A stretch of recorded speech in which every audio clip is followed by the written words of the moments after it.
Hello guys, welcome back to my channel Kaleganj blog চ্যানেলে সবাইকে স্বাগত জানিয়ে আজকের ভিডিও শুরু করছি। তো গাইস, তোমরা সকলে কেমন আছো? আশা করছি তোমরা বেশ ভালো আছো, আমিও বেশ ভালো আছি। তো গাইস, আজকের রেসিপি হচ্ছে ঝিঙে পোস্ত, খুব টেস্টি একটা রেসিপি। তো চলো তোমাদের রেসিপিটা দেখিয়ে নিই। প্রথমে আমি ঝিঙেগুলোকে ধুয়ে সুন্দর করে পিস করে কেটে নেব।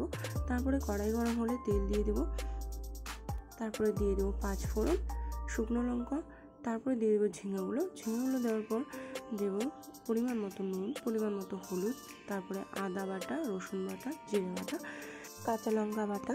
ভালো করে নেড়ে চেড়ে জল ছাড়াই আমি এইভাবেই সেদ্ধ করে নেব। এইভাবেই বারবার করে নাড়াচাড়া করতে থাকবো। তো গাইস, আমার ঝিঙে সেদ্ধ হয়ে গেছে। তো এবার আমি দিয়ে দেবো পোস্ত বাটা। পোস্তের মধ্যে একটু জল গুলিয়ে দেবো।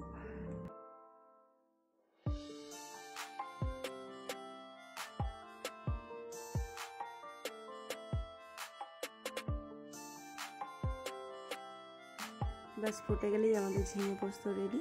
তো গাইস, আমাদের ঝিঙে পোস্ত রেসিপি তোমাদের কেমন লেগেছে অবশ্যই একটা কমেন্ট করে জানিও। আর তোমাদের যদি ঝিঙে খেতে একদম ভালো না লাগে তো এইভাবে করে খাবে, নিশ্চয়ই তোমাদের ভালো লাগবে। তো চলো, আবার নেক্সট ভিডিওতে দেখা হচ্ছে। তোমরা ভালো থেকো, সুস্থ থেকো, ততক্ষণের জন্য টাটা।